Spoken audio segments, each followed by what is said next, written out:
আসসালামু আলাইকুম। Walton AC presents ক্রিক টকে সকলকে আমন্ত্রণ। অস্ট্রেলিয়ার সঙ্গে সেমিফাইনাল ম্যাচে ভারত 4 জন স্পিনার নিয়ে খেলতে নামবে কিনা, ডেফিনেটলি যে টাইপের উইকেটে খেলা হচ্ছে সংযুক্ত আরব আমিরাতে কিংবা দুবাইতে, ইন্ডিয়া স্পিনার নিয়ে খেলতে নামবে সে ব্যাপারটা খুবই স্বাভাবিক। বিশেষ করে লাস্ট ম্যাচটাতে যেমনটা দেখা গেছে, বরুণ চক্রবর্তী যেরকম পারফরমেন্সটা দেখিয়েছেন, এরপর তাকে ড্রপ করার তো আসলে খুব বেশি জায়গা নাই বা খুব বেশি অপরচুনিটির জায়গা নাই।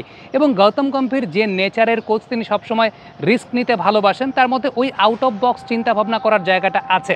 তবে এই জায়গাটা একটা যদি কিন্তুর সমীকরণ বা যদি কিন্তুর হিসেবও কিন্তু আছে, সেটা হচ্ছে অস্ট্রেলিয়ান ব্যাটাররা স্পিনের এগেনস্টে কেমন ব্যাটিং করেছেন। হ্যাঁ, কন্ডিশন একটা অনেক বড় ফ্যাক্টর, যে এই কন্ডিশনটাতে আসলে অস্ট্রেলিয়ান ব্যাটাররা কতটুকু স্পিন হ্যান্ডেল করতে পারবেন।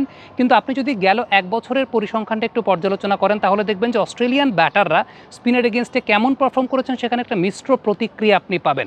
একদম আমরা যদি ট্রাভিস হেড দিয়ে শুরু করি, তাহলে সেই জায়গাটায় আমরা যে বিষয়টা দেখতে পাবো সেটা হচ্ছে Travis head against the spinners গেল এক বছরে 4 ইনিংসে 124 রান করেছেন, কোনো স্পিনার তাকে আউট করতে পারেন না। 119.23 স্ট্রাইক রেটে ব্যাটিং করেছেন, 10টা 4 এবং 6টা ছক্কা মেরেছেন। গ্লেন ম্যাক্সওয়েল 4 ইনিংসে 33 রান করেছেন এগেনস্ট দ্য স্পিনার্স, অ্যাভারেজটা 11, 132 স্ট্রাইক রেটে ব্যাটিং করেছেন, 3বারই আউট হয়েছেন 4 ইনিংসে। সো এখানে একটা মিশ্র প্রতিক্রিয়া আপনি দেখতে পাচ্ছেন। ট্রাভিস হেডকে আউট করতে পারেননি স্পিনাররা, গ্লেন ম্যাক্সওয়েলকে আবার 4 ইনিংসে 3বারে আউট করেছেন। তবে এই জায়গাটা পাল্লাটা অস্ট্রেলিয়ার ক্ষেত্রে একটু বেশি ভারী against the spinners. Josh English 5 ইনিংসে 91 রান, 45 অ্যাভারেজ, 118 স্ট্রাইক রেট, 2বার তিনি আউট হয়েছেন, 7টা 4 এবং 2টা ছক্কা মেরেছেন। অ্যালেক্স ক্যারি এই ব্যাটারটাই হয়তোবা সবচেয়ে বড় ডিফারেন্সটা ক্রিয়েট করতে পারেন এগেনস্ট ইন্ডিয়া। 5 ইনিংসে 166 রান, 166 অ্যাভারেজ, 109 স্ট্রাইক রেট, 16টা 4, 3টা ছক্কা, একবার মাত্র তাকে আউট করা গেছে। আবার মার্নাস লাবুশেনের ক্ষেত্রে তিনি স্পিনের এগেনস্টে স্ট্রাগল করেছেন। 6 ইনিংসে 95 রান, 19 অ্যাভারেজ, 85 স্ট্রাইক রেট, 6টা 4, 2টা ছক্কা, 5বার, 6 ইনিংসে 5বার তিনি আউট হয়েছেন এগেনস্ট দ্য স্পিনার্স। স্টিভেন স্মিথের ক্ষেত্রে যদি খেয়াল করে দেখেন, তাহলে 8 ইনিংসে 3বার তিনি আউট হয়েছেন এগেনস্ট দ্য স্পিনার্স গেল এক বছরের মধ্যে। সো এই জায়গাটা একটা মিশ্র ব্যাপার আছে। অ্যালেক্স ক্যারিকেই দেখা গেছে যে শুধুমাত্র তিনি খুব ভালো মতো হ্যান্ডেল করতে পেরেছেন স্পিনার, দেন ট্রাভিস হেড তো সেই জায়গাটায় আছেন। এখন ইন্ডিয়ার সবচেয়ে বড় মাথার জায়গাটা আসলে ট্রাভিস হেডই, যে ট্রাভিস হেড তিনি স্পিনার এগেনস্টে কতটুকু পারদর্শী বা স্পিনার এগেনস্টে তিনি কেমন ফর্মে আছেন, এটা হয়তো ইন্ডিয়ার এগেনস্টে অনেক বেশি মাত্রায় ম্যাটার করতে পারে।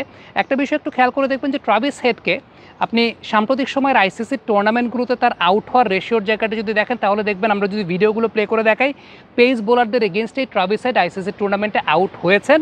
এবং সেক্ষেত্রে একটা বিষয় উল্লেখযোগ্য, সেটা হচ্ছে অ্যারাউন্ড দ্য উইকেট জোনটা থেকে, মানে ওভার দ্য উইকেট জোন না, খুব অদ্ভুত একটা ব্যাপার আছে, অ্যারাউন্ড দ্য উইকেট জোন থেকে তিনি আলটিমেটলি আউট হয়েছেন against pace bowlers in ICC tournament. So Travis head এবং অ্যালেক্স ক্যারি এই দুইজন বাহাতি ব্যাটারকে আমরা দেখেছি যে এগেনস্ট দ্য স্পিনার্স তারা কিন্তু স্ট্রাগল না, ডমিনেট করেছেন গেল এক বছর। এবং হেডের ক্ষেত্রে যে বিষয়টা দেখালাম, যে পেস বোলারদের এগেনস্টেই তিনি আইসিসি টুর্নামেন্টগুলোতে সাম্প্রতিক সময় আউট হয়েছেন, এবং সেগুলো আবার অ্যারাউন্ড দ্য উইকেট যে সমস্ত পেস বোলাররা বোলিং করে গেছেন, একটু অ্যাওয়ে গোয়িং ডেলিভারি, সুইংটা একটু অ্যাওয়ে সুইং, সেই ধরনের বলে। সো ইন্ডিয়া এই জায়গাটায় কোন ধরনের বৈশিষ্ট্যে যাবে, কোন ধরনের লাইন আপে যাবে, সেটা একটা দেখার বিষয়। তবে একটা বিষয় আমি আমার জায়গা থেকে, আমার অ্যাসেসমেন্টের জায়গা থেকে বলতে পারি, ইন্ডিয়ার এই স্পিন বোলিং ডিপার্টমেন্টে ভ্যারিয়েশনটা অনেক বেশি, যেটা বিশ্বের অন্য কোনো দলে নাই। ওয়ালটন এসি এক্সচেঞ্জ অফারে এখন যে কোনো ব্র্যান্ডের পুরাতন এসি বদলে নতুন ওয়ালটন এসিতে উপভোগ করুন 25% ছাড়। Walton air conditioner, comfort without compromise. খেয়াল করে দেখেন, লেফট আর্ম চায়নাম্যান বোলার আছে, লেফট আর্ম অর্থোডক্স বোলার আছেন,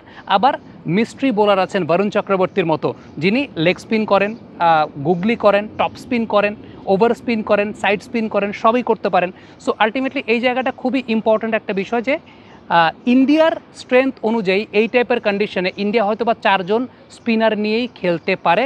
যদিও 2 জন ব্যাটারের কথা বলছিলাম, অ্যালেক্স ক্যারি এবং ট্রাভিস হেড স্পিনার এগেনস্টে ডমিনেট করেছেন, বাট আমার কাছে ব্যক্তিগতভাবে মনে হয় যে ইন্ডিয়ার এই যে লাইন আপটার স্পিন ডিপার্টমেন্টটা, সেই স্পিন ডিপার্টমেন্টের ভ্যারিয়েশনের জায়গাটা অনেক বেশি, যেটা ইন্ডিয়ার একটা অনেক বড় স্ট্রেংথের জায়গা। এবং সেখানে অস্ট্রেলিয়া যত সহজে অন্যান্য টিমের স্পিনগুলোকে খেলতে পেরেছে, ইন্ডিয়ার স্পিনকে যত সহজে খেলতে পারবে বিষয়টা আমার কাছে মনে হয় না, কারণ ইন্ডিয়ার স্পিনে ভ্যারিয়েশনটা অনেক বেশি। কমেন্ট বক্সে আপনাদের মন্তব্য, মতামত জানতে চাই, লিখে পাঠাবেন।